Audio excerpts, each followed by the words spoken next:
Ni katika eneo la Iranda, katika eneo bunge la Kitutu Chache Kusini, ambapo utapata familia hii ambayo imekumbwa na umaskini si haba. Wenyeji wa eneo hili wamekuwa wakishuhudia familia hii ikiishi kwa maskini wa kiwango kikubwa, huku wakishindwa hata kupata cha kuweka mdomoni. Nasema asanti, mimi naitwa James Nyanga Onkeo kwa wale wanakuja hapa kama daktari, masista wa hii area ya Iranda na area ya Kisi. Kijiji hiki cha Iranda kimekuwa kikishuhudia jamaa huyu akiwalinda watoto wake, huku akisema kwamba watoto ambao waliachwa wakiwa wadogo baada ya mamake kupata ajali na kuaga barabarani hasa wamekuwa shindo kwake. Kwa kuja kuniona hapa niko na shida fulani ya watoto, hata kuna watoto wanaenda shule, mmoja anaenda mmoja anapaki, mwingine kesa ataenda mwingine apaki. Asante wenye wananiangalia hivi, asante sana.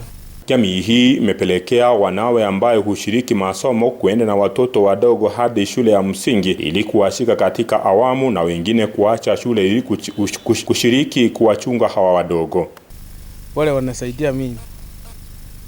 Mimi nauza miwa hapo Kisi hapo nini daraja 2 tena hapa Nyakoe kulinza hii watoto, lakini daktari wanasaidia. Sasa ofisi ya mbunge wa eneo bunge la Kitutu Chache Kusini Anthony Kibagendi imeshuhudia familia hiyo na kuwaletea msaada. Tumetembea kwa huu mji leo kuja kuassess ile situation ambayo tulikuwa tumeona jana kwa TV, na kwa kweli tumeona kuwa kulikuwa na shida kubwa. Mheshimiwa Anthony Kibagendi ametutuma hapa na ofisi yote ya CDF na ofisi ya constituency tuweze kuleta chakula kwa hii familia ambao tuliona kama ilikuwa ni jambo ilihitajika kwa haraka. Pia tumewaletea uniforms au watoto na viatu za shule. Pia ameahidi kuwa atanunua mattress kufikia leo jioni na blankets ambazo watoto wataanza kutumia kulingana na ile hali iko hapa. Akizungumza wakati wa kupeana msaada huo, mwenyekiti wa CDF katika eneo hilo amesema kwamba ofisi ya mbunge itashirikishwa vikamilifu ili kuhakikisha kwamba wote ambao wako na shida kama hii wameshughulikiwa. Kuna njia, kumekuwa na shida hapa lakini haijafika kwa ofisi. Tunashukuru sana wale ambao walileta hii habari, imetuwezesha kujionea mengi kwa hii familia.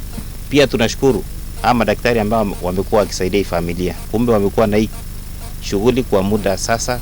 Tunashukuru ile hatua wamepiga. Watoto hawakuwa na birth certificates. Hii familia haina shamba. Aidha amesema kwamba shughuli kama hizi zinafaa kushirikishwa kwa yale mashirika yasiyokuwa ya kiserikali pamoja na yale ya kiserikali kutoa msaada. Kwa hivyo tunaomba kama kunaweza kuwa na mtu mwingine anaweza saidia sehemu zingine, tushikane mikono tuweze kuwasaidia ili hii shida ambayo iko hapa iweze kupungua. Wale watoto ambao wako sana mahitaji kubwa, tunataka kuangalia wale watoto ambao wako primary na wale wachanga watatu.